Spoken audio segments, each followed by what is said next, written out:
Okay, that's enough. All right. Hi, everybody. I'm David. I'm a solution architect at Couchbase, and before that, I was a big data consultant, and I did stuff with big data. And today, I want to talk to you a little bit about databases, specifically NoSQL databases versus SQL databases, and what those things are, what we can do with them, why they're good, why they're bad, and whether you should even bother learning about them to begin with. So, before I dive into all that, I want to start with a little story. And this story is from last year. I go to customers a lot in my job, and I meet a lot of customers and I help them get started with Couchbase, which is where I work. And this customer is a very big customer in the advertising business, and they had an existing system based on MySQL and .NET with a web interface that did some very simple stuff, right? It had a bunch of business entities. It let users come in and edit those entities, and the different entities had different relationships, parent, child, and you could show lists of entities and edit them. So I think everyone who's ever worked on a regular business system can imagine exactly the kind of thing it was. And most of you have probably written two or three of those yourselves in your careers. So it was a nice enough system, and at some point they decided to upgrade the whole thing. They were going to rewrite it and make it modern and, sexy and open source and all that stuff. So they switched from .NET to Java, and they said, all right, well, since we're modernizing, we're going to go from MySQL to NoSQL. And we're going to do that. And they started shopping around, and they called Couchbase and said, come in, let's talk about Couchbase. We really like it. We want to use it. So I went over there, and it wasn't a very hard sell, obviously. They were already set on using Couchbase. They were almost a month into development. And I sat down with them and started learning about the system because it's my job to help them do it, right? And the more I learned about it, the more worried I became because it was a very simple system. They had maybe 1 million entities in total in their database. And obviously, within the first half hour, my first question to them was, why would you even use Couchbase? But of course, they didn't say that because I like my job. So we kept meeting, right? And we kept going and going. And eventually, we dug to the root of the problem of why they started looking at NoSQL in the first place. And it was for two reasons. First, they're engineers, they're all geeks, they like cool technologies, and they want to have a very nice item on their CV which says, I used Couchbase. Which is fine and understandable, and it's a perfectly good reason. And the other reason is they have a very complicated new permissions system which they needed to implement, where different objects had different permissions. They had to inherit permissions from one to the other. So if you changed the permission on one object, it had to trickle down to a bunch of those. And they tried implementing it on MySQL and discovered that every change would lead to about 10,000 different changes down the line from that object. And it wouldn't really work very well on MySQL. So they said, all right, well, forget it. We're not using MySQL anymore. We're going open source in NoSQL-ish. And they downloaded a bunch of NoSQL databases. And each one generally comes with a tool that lets you do some kind of benchmark, some kind of insert test or something. They ran all the tools. Couchbase came ahead by a little bit. They said, all right, that's the choice. We're going with that. And at this point, I said, all right, well, did you try doing the permission thing with Couchbase? And said, yeah, sure, it's great. We do the 10,000 inserts, and it takes 1 second. I said, all right, but it's 10,000 inserts for one change. Why would you do that? What happens when you have 20 users or 50 users, each one changing permissions? That's right, we'll scale the cluster. We'll add more machines. It's great. It's scalable. You can distribute it to more machines. And at that point, I almost said, well, all right, why wouldn't you look at other databases like Neo4j, which does graphs, and it would actually work very well with your permission systems, because you could separate that, keep everything else in MySQL, use just Neo4j to do the graph of permissions for all the objects, and do that. Obviously, I didn't say that either, because again, I like my job. And it was a very easy sell. Our sales guy came in, sold them a bunch of licenses for Couchbase. We were very happy, obviously, but unfortunately, I ended up stuck helping them implement this monstrosity, and I've been doing that on and off for a while now. And my point is this. Well, several points, actually. First of all, that was a very silly way to evaluate databases, and you shouldn't do that, and we'll talk about better ways in a bit. Second, engineers are human too. Everybody likes to play with cool technology. Everybody likes to have a lot of different buzzwords on their CV, and that's good, and that's fine. But sometimes it's not the best way to pick databases either. And the last point is, even though there usually isn't one database which can do everything, usually one database can do maybe 80% of everything. And all you need to do is find the one missing piece to do the other 20%. And you don't have to go and find a database which will do everything and then misuse it in the worst way possible, unlike those guys. All right. So again, now we're going to talk about SQL and NoSQL, which, by the way, is a terrible buzzword. I hate using the word NoSQL. I keep saying it's on and on and on, but I don't like it because it's been horribly abused by marketing departments, and it's completely meaningless. Because talking about SQL databases versus NoSQL databases is like dividing the whole animal kingdom into apes and not apes. All right, which is reasonable because everybody likes monkeys, right? But it's not a useful way to talk about animals.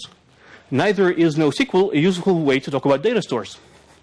What we're going to be doing is we're going to be defining some much better specific criteria for how you can talk about different types of databases and different types of data stores, what they're good for, what they're not good for, and how you can compare both within each family and outside and between the different families, right? And then we'll see some demos of what you can do with them. So before we start that, quick survey, small poll. How many people actually write code for a living? Just raise your hands. Everybody, that's really awesome. How many people tell other people how to write code? A few people admit it. All right, good. So in your lives, how many of you have used a SQL database? Any SQL database? All right, very good. How many people recognize at least 3 of the names or logos on this list? How about 5? Hands are starting to come out. How about 10? Like one guy in the corner goes, yeah, I know all of them. I should have put one on that doesn't exist just to test it. Just thought of it. Oh, well.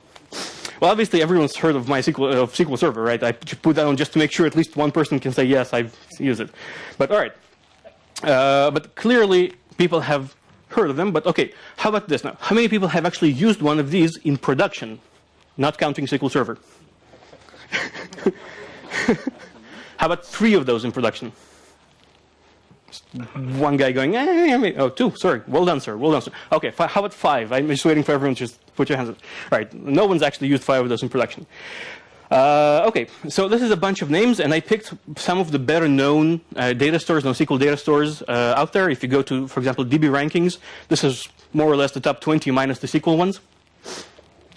And first thing we're going to do is we're going to start categorizing them. And the biggest and simplest category is key value stores, which covers pretty much almost every database because it's just such a broad definition.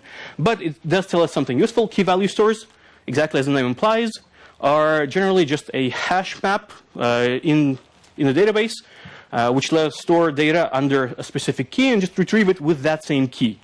Now, there are specific databases which are purely just key value stores, like Memcached and Reddit and Ryak and a few others.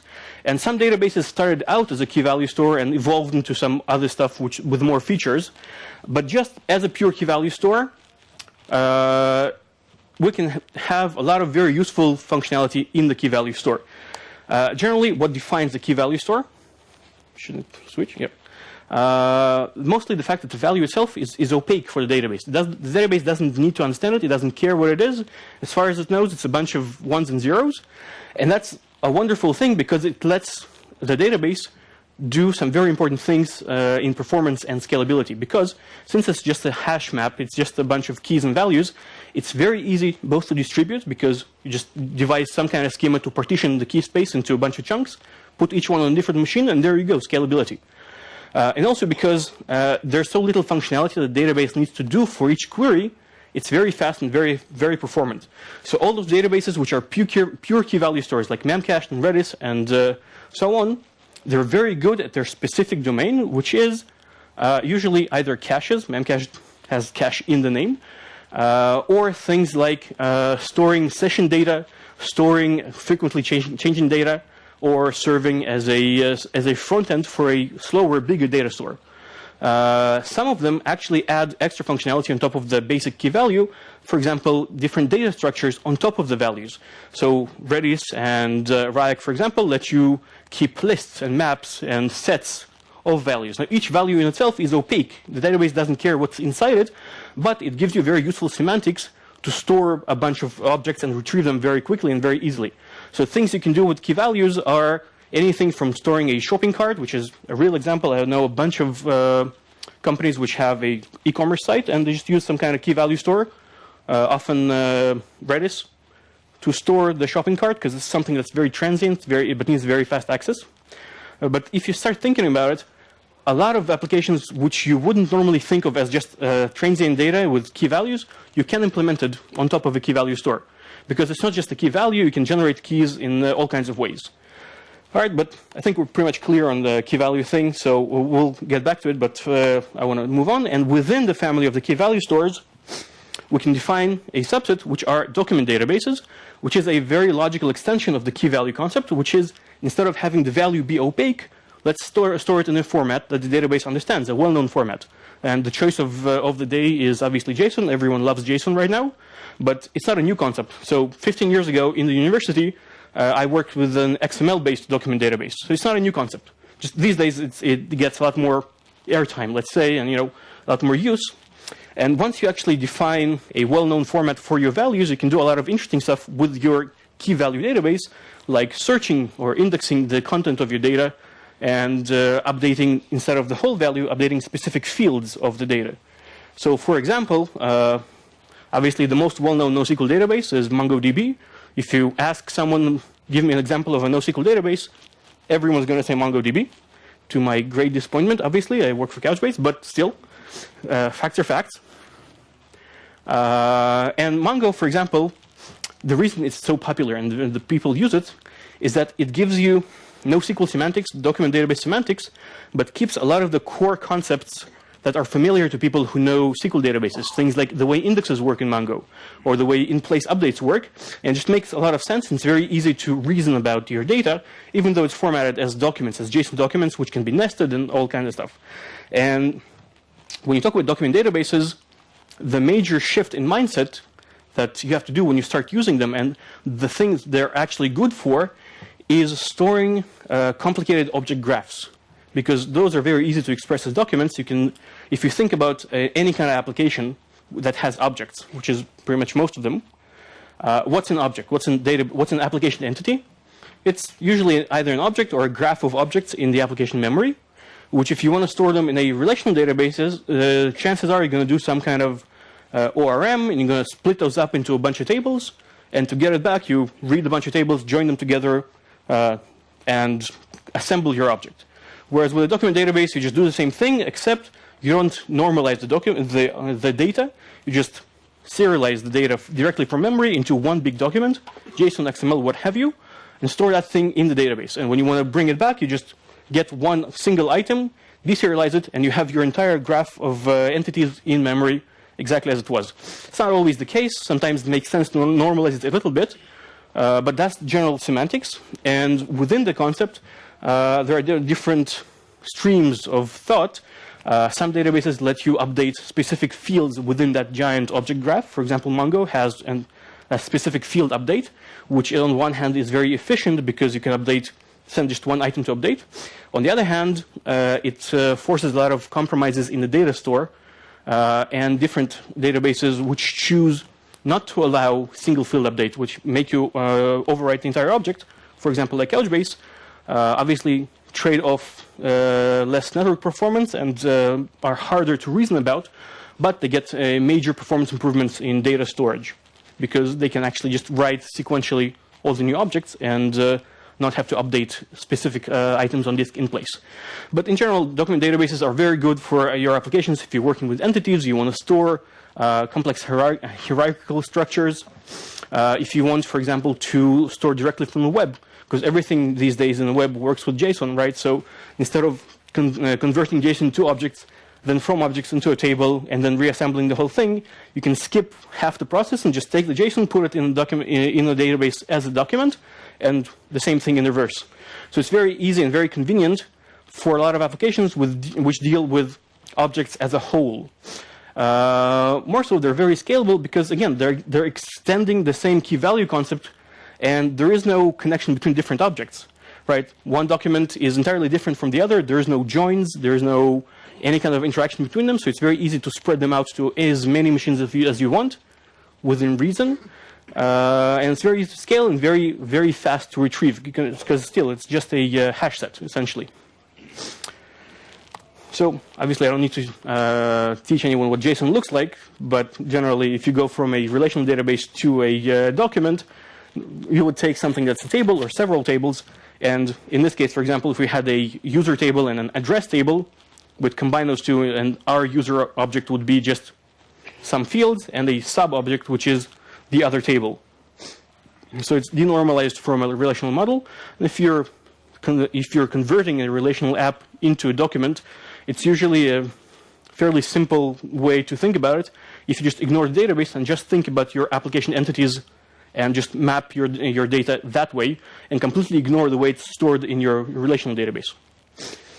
Now the next group we have here are row stores, which often very much get confused for column stores, which we'll talk about in a little bit. But this group is partitioned row store databases, which are about as close as you can get to relational databases. They're essentially very large tables. The difference is there's no joins, and the tables are broken up into ranges, and you can now partition them and store them on as many machines as you want. That's the way you scale them out.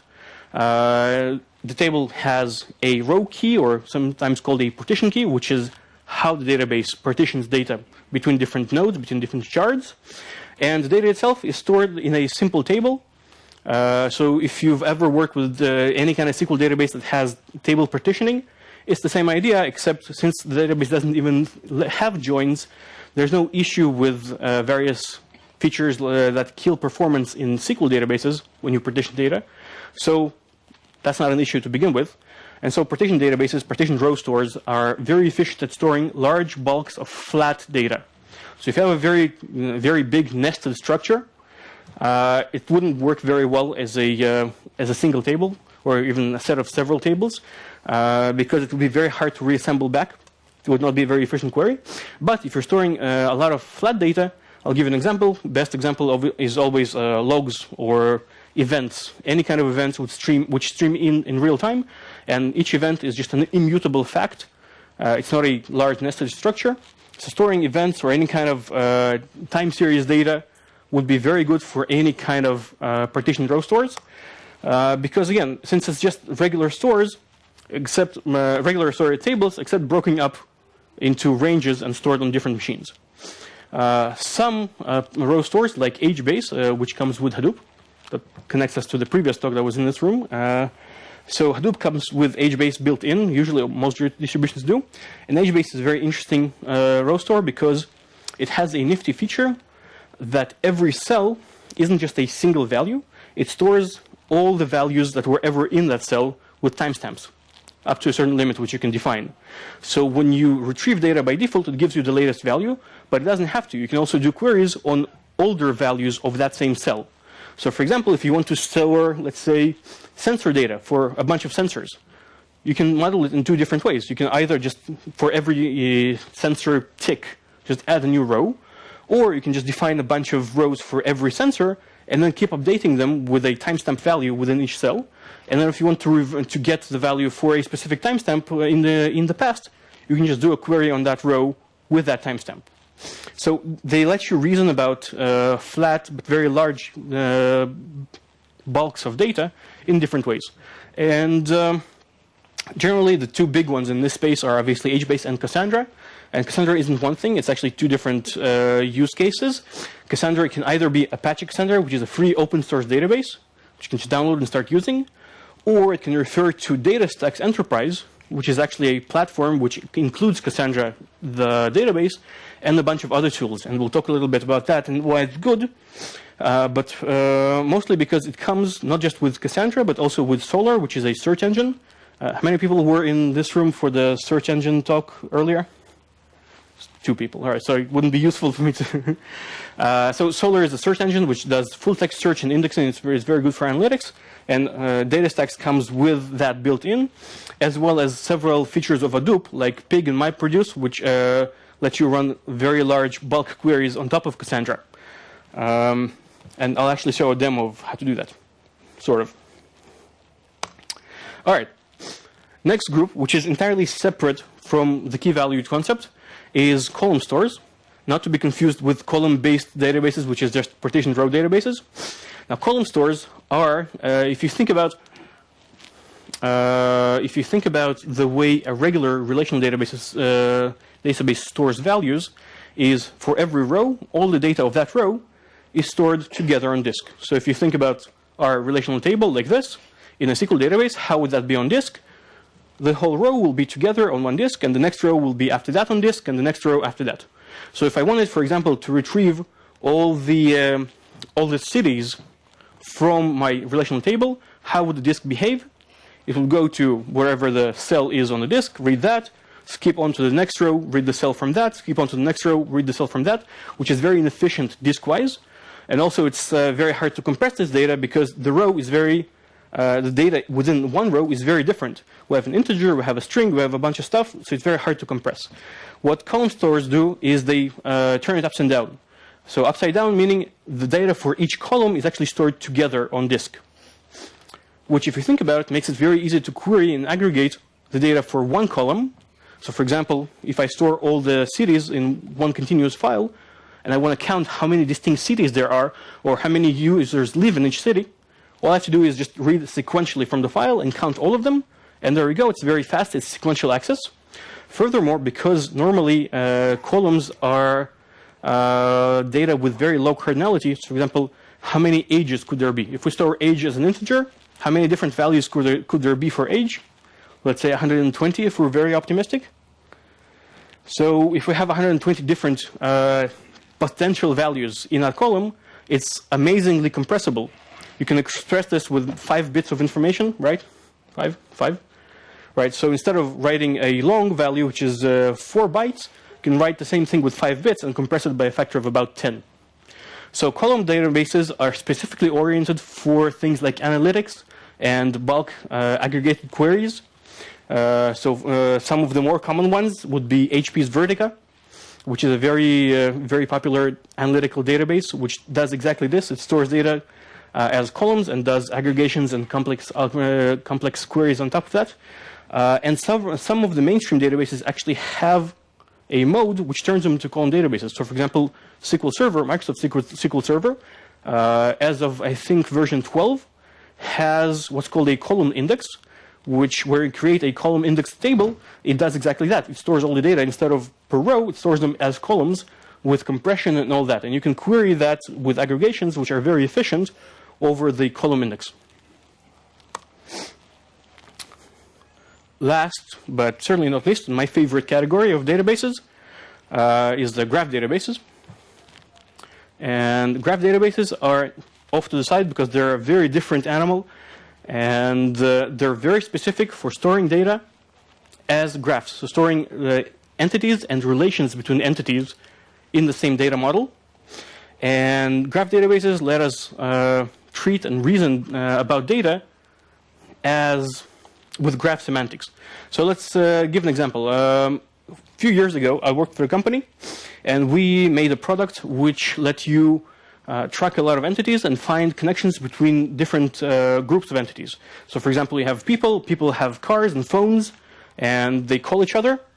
And our product would let you, for example, define a group of people and find another group of people which is connected to them through a sale of the car. So any person in the first category who had a car, who is now owned by a different person, that would be something we look for. And we obviously, that was quite a while ago, so we implemented that with SQL Server and .NET, everyone's favorite tool.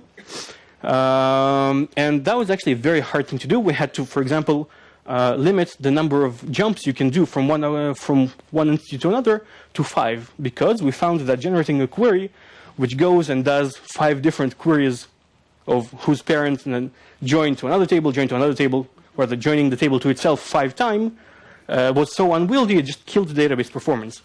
And these queries took a while. Each ran for several minutes. So that kind of graph essentially query on SQL Server is just very difficult, very hard to reason about, and very hard to implement and run.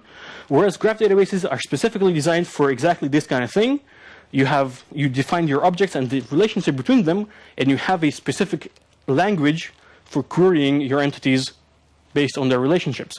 By the way, I earlier today noticed that the talk after mine But Jan's talk about modeling game worlds with Neo4j is actually a blog I read a while ago and I really liked. So I just noticed that he's talking after me. Highly recommend everyone stick around and listen to that one. It's going to be really interesting. That was just a small aside. All right, so graph databases would take something like this from a SQL, so a relational semantics, where we have a table, and each row says what other row it's connected to. And for example, the first row is the mother of row 11, and the second row is the mother of row 12, and whatever it is, and express it as a set of edges and nodes and vertices on a graph. And then when you want to query it, you would have specific semantics for querying on a graph. So there are several different graph databases, but the first choice for most people is usually Neo4j. And the second after that is Titan, because it has very good bulk performance. And Neo4j has a query language called Cypher. They have the whole matrix thing going, so Neo and Cypher. And the first time someone explained to me how to create Cypher queries, I was just completely amazed. I had an epiphany. And the way you write Cypher queries is you first sketch it out on a whiteboard. You draw circles and lines on a whiteboard. So for example, if we want to find all the items A, which is the mother of all the items B, how would you draw that on a whiteboard? You do a circle with A, arrow B. And that's how you generate Cypher queries. You turn this into ASCII art, and that's a valid Cypher query. And that was just the coolest thing I've ever heard. That was years ago, admittedly, but that was the coolest thing I've ever heard, and that's why I do NoSQL databases today. This thing. So if you like that, stick around for the next talk. I think Jan's going to talk about something similar, so it's very cool. But I just wanted to show you. But in general, why would you use a graph database? And would you use a graph database for just anything, for a general database? I think Jan's going to say, yes, I would use it for everything. But the answer is probably not. But if you think about the first story I told when I started the talk is, if you want to implement something, some kind of system, which just needs a regular database, but you have this one thing which doesn't suit your database semantics. You have this, for example, security model, which is very complex with many levels of hierarchy and inheritance. You can definitely refactor that out and put it in a different database, and that's a perfectly good choice. All you would have to do is create some kind of orchestration between your main data system and your graph-based security data system, which wouldn't be that hard. You would do it on a software level. There's no need to connect the two databases together. And that would solve most of the problem that's preventing you from using a database that's actually very useful and very easy to work with, because everybody knows SQL, right? I don't think a single person didn't raise their hand when I asked how many people work with SQL, right?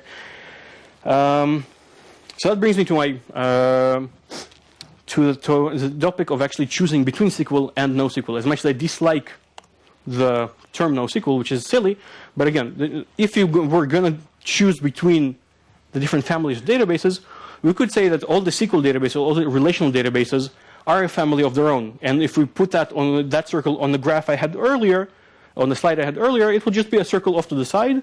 And most of the SQL databases these days borrow a lot of the features from your general NoSQL databases. So for example, if we talk about NoSQL databases, what are defining features for them?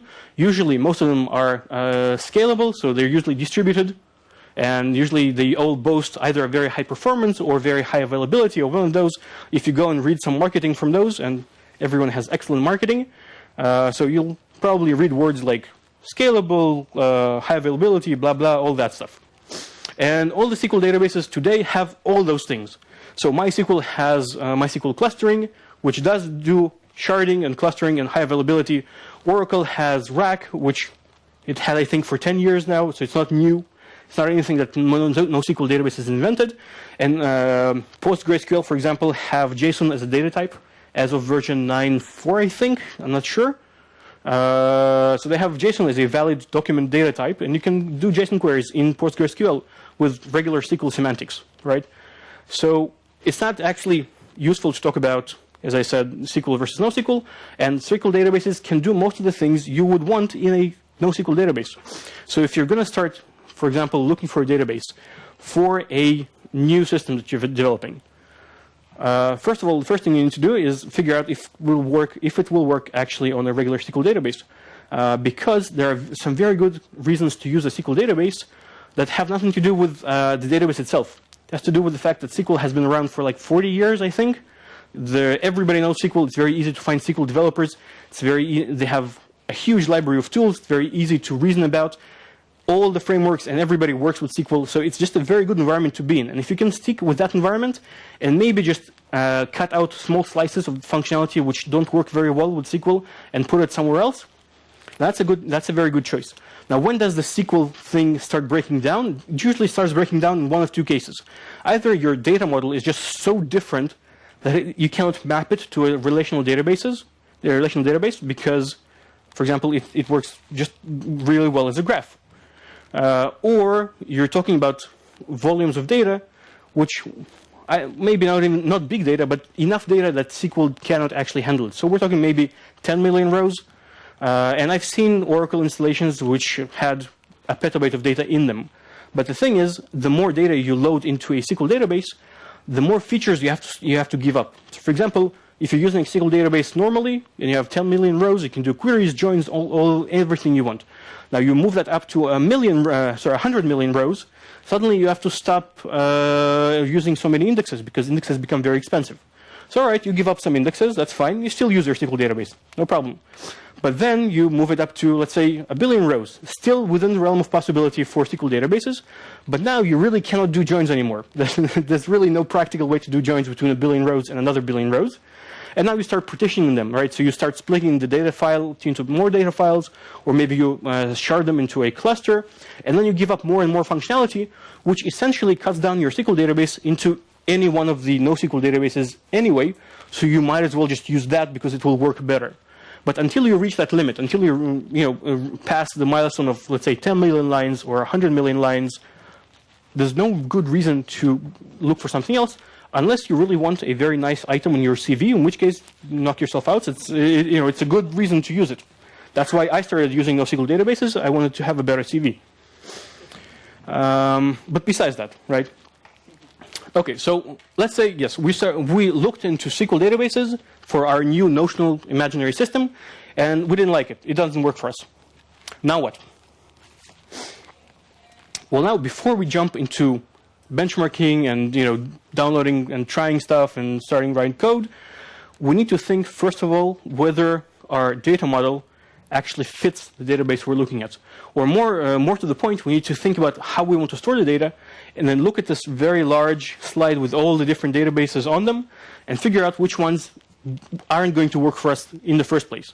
So if we're looking at an application which is just your regular business application, chances are the kind of data semantics we want to use will work either with document databases or some sort of row store, depending on how many objects you want to store. If you're looking at storing, let's say, a very complex game economy, then you will probably look at graph databases, because you have a lot of interconnected entities. And if you're looking to store just a bunch of logs, or just any kind of sensor or flat data, you're going to be looking at something that can just store a lot of data. So either you're just going to not use the database at all, which is perfectly valid. You can just write all of that stuff to Hadoop and do MapReduces on them for all day long. Or you can pick a data store which is just very good at storing large bulks of data, namely any kind of partitioned row store like Cassandra or HBase, and just dump all your data in there. And then either use the relatively few built-in tools for working with this data in the database, or use any number of big data tools to work with the data externally. So just pull out ranges of data from Cassandra or from HBase and run analytics on it externally, which is a valid choice once you pass a certain amount of data in your database. All right, so let's say we picked some kind of data model. Let's say later on I'm going to show a demo of an application which does some kind of analytics with tweets. So let's say we're going to be storing tweets. We're going to be reading a bunch of tweets off the Twitter fire hose, and we want to store all of them. So what would be a good database, a good data model for just storing a bunch of tweets?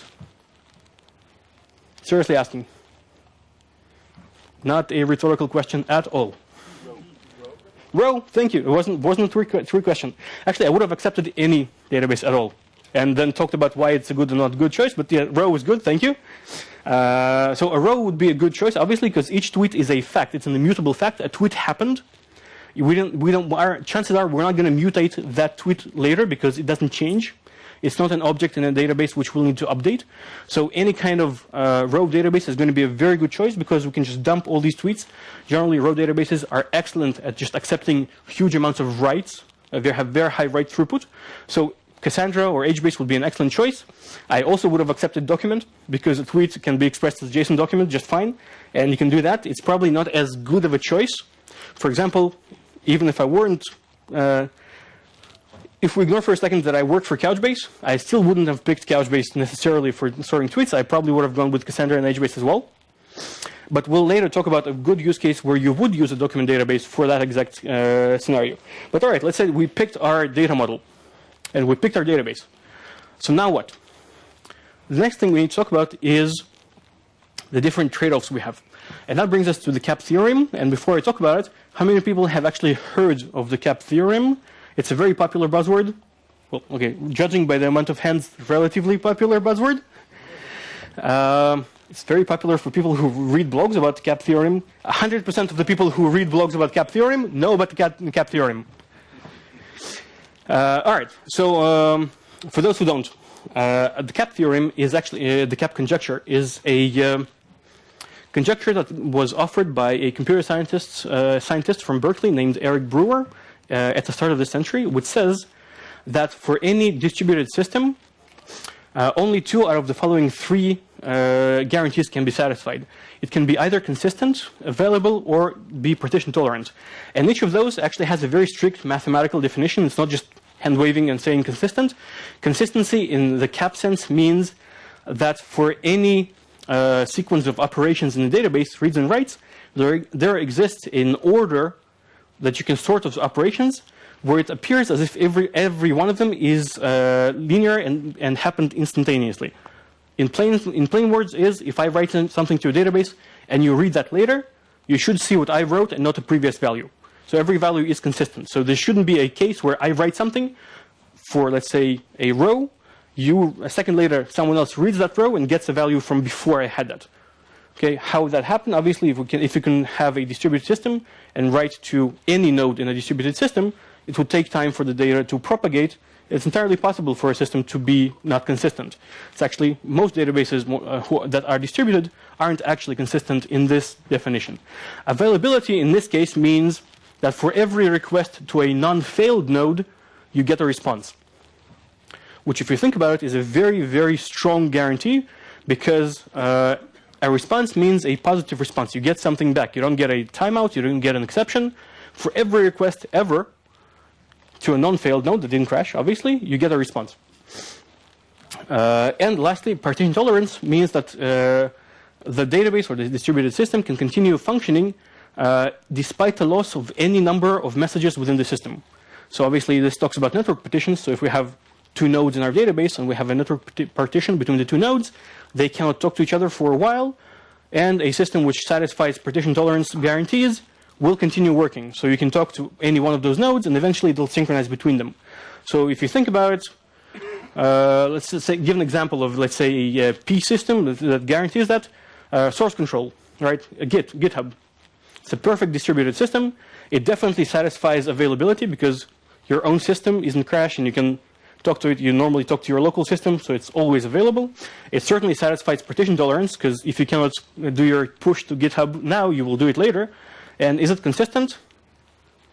Obviously it isn't because it needs to synchronize for a while, right? So by definition, GitHub would be a sort of a P system. Certainly P, maybe A. And if you think the other way around, what kind of system would be, let's say, C and P? So consistent and partition tolerant, but not necessarily available. Let's look at databases. For example, most key value stores are that way. So key value stores generally partition your data into any chunk. So one key belongs to one machine. You can go to that machine and write the key. Someone else who reads it will read it from the same machine. They won't get a different value. But chances are, if there's a network partition and you try to read some of the keys, you won't get responses because they don't exist on a machine.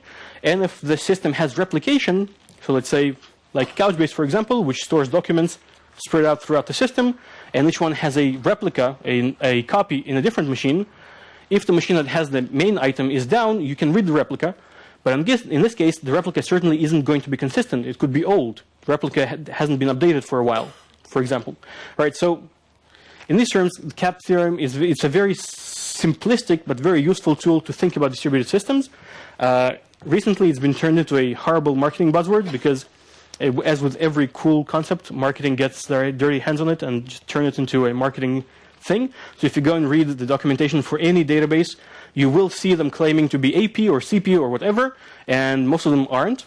It's very, very hard to be C or AOP in general because the CAP theorem, while it's a useful thought experiment and useful tool, it's a very platonic ideal of consistency and availability and partition tolerance, and no actual database satisfies all of them. So it's not a useful thing to claim about a database, but it is a nice thing to consider when you need to pick a system to store your data, because the one thing we obviously cannot give up when we are talking about a distributed system is partition tolerance. Because by definition, networks are not reliable. Network partitions do happen a lot. Anyone who's ever used Amazon or Azure knows that networks are definitely not reliable on cloud providers. And I've had nodes go down and disappear for weird reasons in pretty much every public cloud, and then suddenly reappear a minute later, and no one knows exactly why that happened. And even actual real physical hardware is not reliable. You know, switches fail, entire racks can go down, or the power supply can cut off. So if we assume that networks aren't reliable, there is no way we can give up partition tolerance, because you cannot build a system which is just CNP, just consistent and available. Because, yes, sure, it can work if the network is perfect, but as soon as a partition happens in a network, the system doesn't have a defined behavior. It just breaks down. It can stop working, it can explode, you don't know what's going to happen. So normally what we have to do is pick somewhere on the range between consistency and availability, and each one of those, when you talk about consistency, it's not one thing. It's not either you have consistency or you do not have consistency. It's a very wide range of just how consistent the system is and what you're willing to give up for that consistency. So normally when you pick a database, let's say we'll compare Couchbase and Cassandra, my favorite thing to do. That's what I do most of the time at work anyway.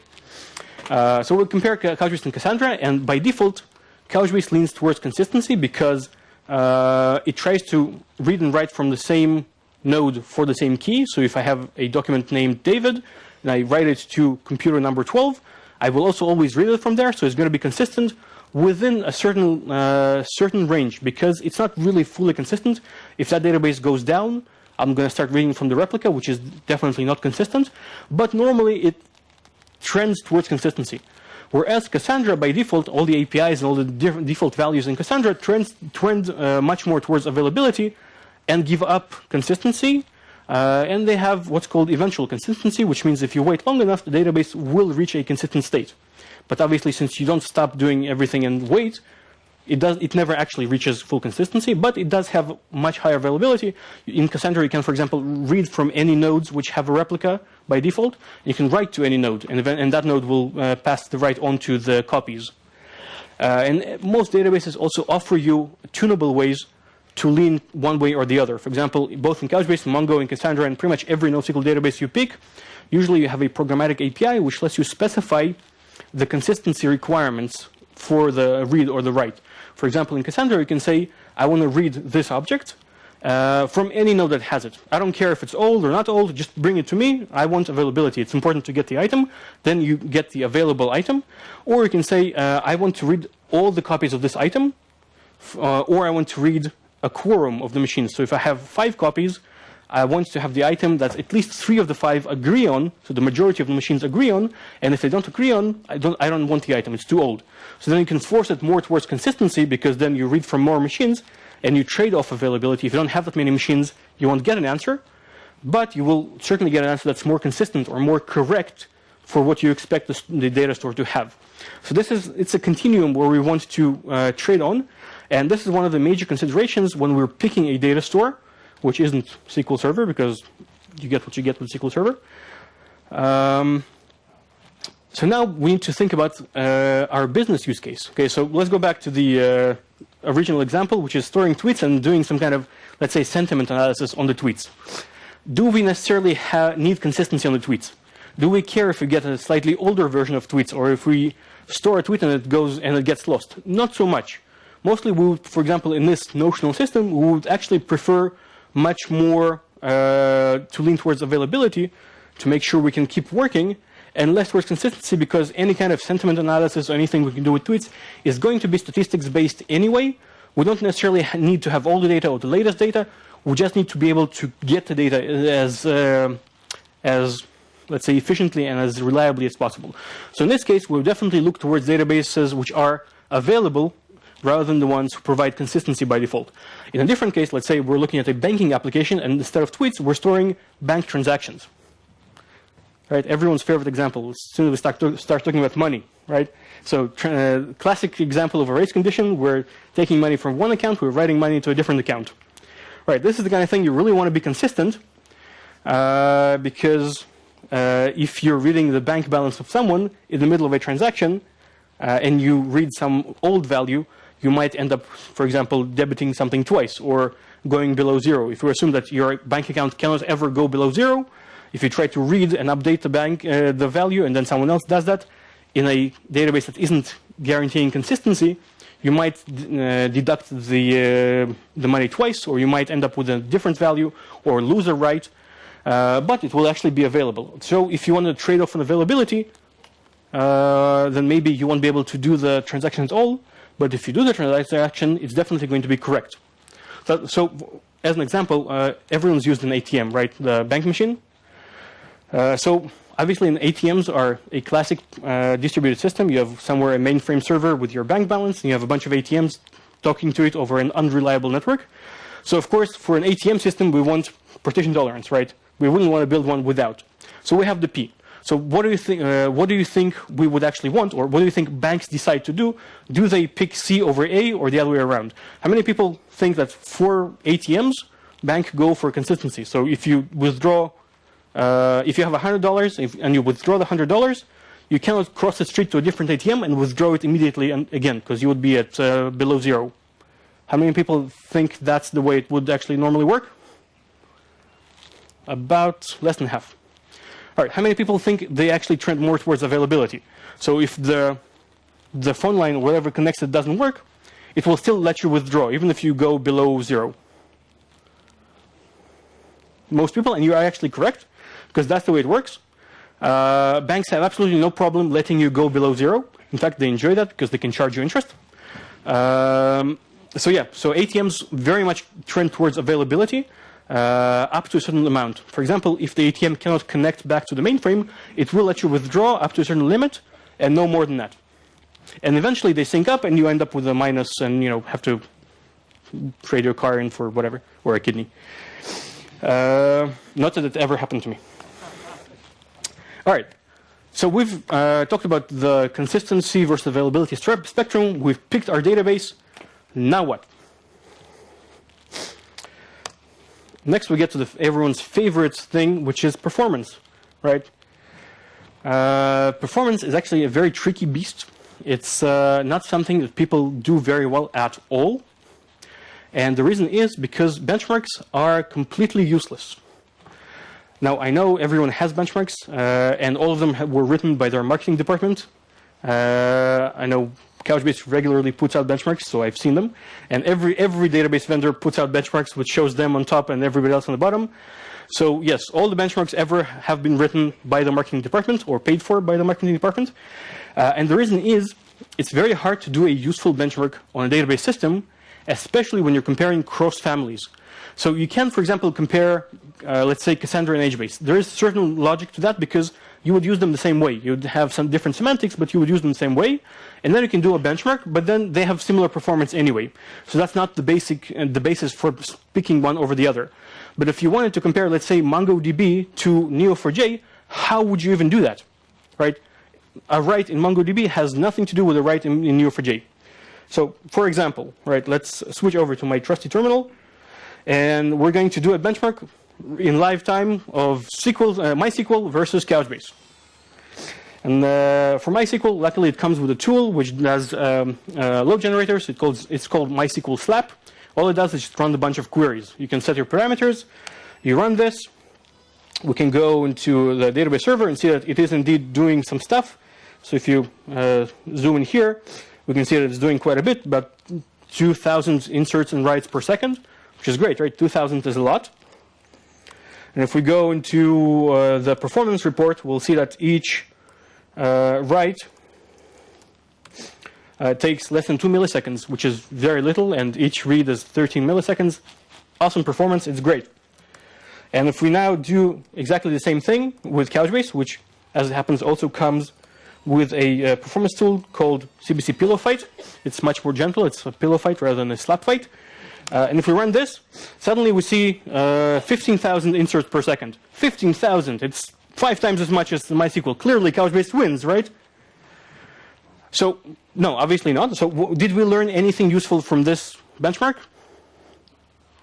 We learned one useful thing: caching works, because obviously we're only hitting the cache for both databases.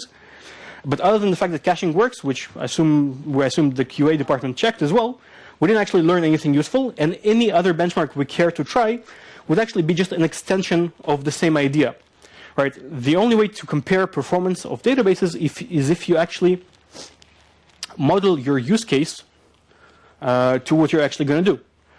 Furthermore, an empty database behaves completely differently from a full database.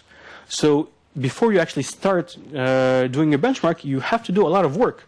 To get useful results when comparing across different database families, you'd have to actually decide on your data model, build some kind of simulator twice, because you're comparing 2 databases or 3 times or how many you're going to compare, build something that decide on data model, decide on your consistency model, build a simulator which creates something that's close enough to what you're going to do anyway, run this and get some kind of result. And there's no way ever to approach real data. You can only hope to build something that shows you enough to be able to decide on what kind of performance you're going to get from your real future application. But most benchmarks really that ever get published are boiled down to just this slap fight versus pillow fight, completely useless numbers which don't actually tell you how the database is going to behave in your use case. Which is why picking on the basis of performance alone, as in the story I started with, has practically no value. It doesn't actually tell you anything about the database, and it's much more useful to talk about different properties of consistency and availability and different data modeling, and only then, once you narrow down the field of data from 100 databases to maybe 2 or 3, go and develop your data model to a late enough stage where you can actually do some kind of useful performance testing on one and the other and compare which one works for you. There's obviously a lot of repetition of labor. You'd have to basically do your work 2 or 3 times for the data modeling, but it's worth it because at this point it will actually tell you something useful about the real life. And more than that, you will need to do it with enough data to actually simulate something useful, because you don't want a year from now to discover that your database stopped working because 1 terabyte of data is very different from 1 gigabyte of data. All right. So now, before we move on, I want to do a very short demo because we have like 5 minutes left, I think, right? Yeah. Very short demo of this Twitter application that we were talking about. And we pretty much settled on Cassandra. So let's take a look at what we can do with Cassandra. Now, what I'm doing is I'm going to use Spark Streaming, which has an awesome plugin for Twitter. It can actually connect to the Twitter, to my Twitter app and stream tweets to me in real time. So Spark is very, very nifty for that. All it does is actually filter all the tweets by specific keywords. And I actually tried filtering for NDC Oslo and Norway, and I discovered that nobody tweets about NDC Oslo and Norway. So there weren't enough tweets to actually make a useful demo. So we're going to go with keywords that actually do generate a bunch of tweets. And we're just going to run this and insert all of this stuff into Cassandra. And it takes about 20 lines of code to write a system which reads a stream of data from Twitter and writes it to Cassandra. It's actually very simple because most NoSQL databases have very good integration with big data tools. That's really where they shine and where they get used a lot, which is integrating with Hadoop and Spark and tools like that. So in this case, we have, with our Twitter utils, which come for free with Spark Streaming, we just create a stream of tweets. For each tweet, we pull out the text, username, and date, create a very large tuple from those, which is just a bunch of values, and simply store it to save it to Cassandra. That's the Cassandra integration. It makes it very simple. I append that to my tweet stream, and this will run continuously and push all the tweets into Cassandra. So if I run this, it will actually hopefully work. And we can go to our Cassandra console and do something like select star from tweets. And select star from tweets, and there we go. Lots of tweets keep coming in all the time. We have 85 rows now, and so on. So very good. And now that you have the tweets, what can we do with them in Cassandra? Not very much, as it turns out, because Cassandra doesn't really give you a lot of tools for doing stuff. For example, can we do something like sum of latitude, just for example, from tweets? Nope, because there is no function called sum in Cassandra. Why? Because it's very hard to implement aggregations over partitioned data stores, so you don't have aggregation functions like that in Cassandra. You have count, you don't have sum and average and all that. So in order to work with this data, we'll need to use integration with other tools like Hadoop or Spark or Solr to actually do useful stuff with the data, and we're just mostly using Cassandra to store it in bulk. We can do the same thing with Couchbase in the 3 minutes we have left. If we go over to exactly the same demo with Couchbase, we're going to upgrade it. We're going to bump it up a notch for something that will actually make sense to use for Couchbase. Now, you wouldn't normally do the same thing with Couchbase. It makes absolutely no sense because even though it has all the same integration, it adds a lot of overhead to storing flat data. But when would we actually want to use Couchbase to store, or a database, document database for storing streaming data, is when we don't actually store the raw data itself. We can push the raw data somewhere else, like Hadoop or S3 on Amazon, and just store it there. And we'll use the stream of data to mutate some kind of state in our database. So for example, in this case, instead of saving raw tweets in Couchbase, what we can do is we can store a user document, which represents the user. And for every tweet, we can update the document with some new data. For example, the hashtags he uses. Or if we think about a real useful real-world example, where it actually gets used a lot, for example, in advertising. So we have a profile for every user, and we have 1 billion users. And every time a user clicks some kind of ad, we go and update the user profile to say that he likes these kinds of ads. So next time we come to serve more ads to the user, we can actually consult the profile, which constantly gets updated and mutated in real time, and show better ads. Or things like fraud detection, where we have fraud profiles for all the users, and for every streaming transaction in our fraud system, which needs to be very fast, we'll just interact with the database, update some kind of state of the user which is doing the transaction, make sure this is an actual transaction that is not fraud and the user isn't in Nigeria, and if so, it will let the transaction go through. So in this case, we can do exactly the same thing, and it looks exactly the same way. We'll use our Twitter utils to instead turn this into a JSON document instead of a tuple, and simply save it to Couchbase, because it has exactly the same kind of connector as Cassandra to Spark. And if we run this, we'll get all our tweets in Couchbase. And now, what if we want to do something better with them? What if we want to, for example, search tweets? We want to search or do some kind of real full text search, or we want to do some kind of analytics with it. Now, we could. Did it? Well, of course it did. And that's what happens when you try to do too much in your demos.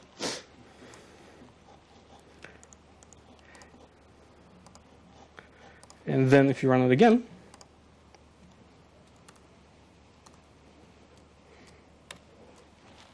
I actually wanted to leave the Cassandra demo to run at the same time as the Couchbase. Not such luck. But all right, let's run it again. Now that actually will work.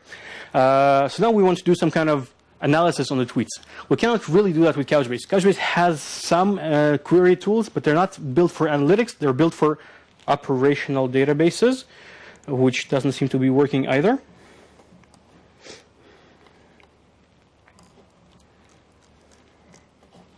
Okay. And the best way to do this is to use the integration Couchbase has with Elasticsearch to push all this data into Elasticsearch and do our analysis there. So just like the way Cassandra works with Solr for its analytical part, Couchbase works with Elasticsearch. Now that we have stuff flowing into Couchbase, in the background it automatically can index stuff into Elasticsearch.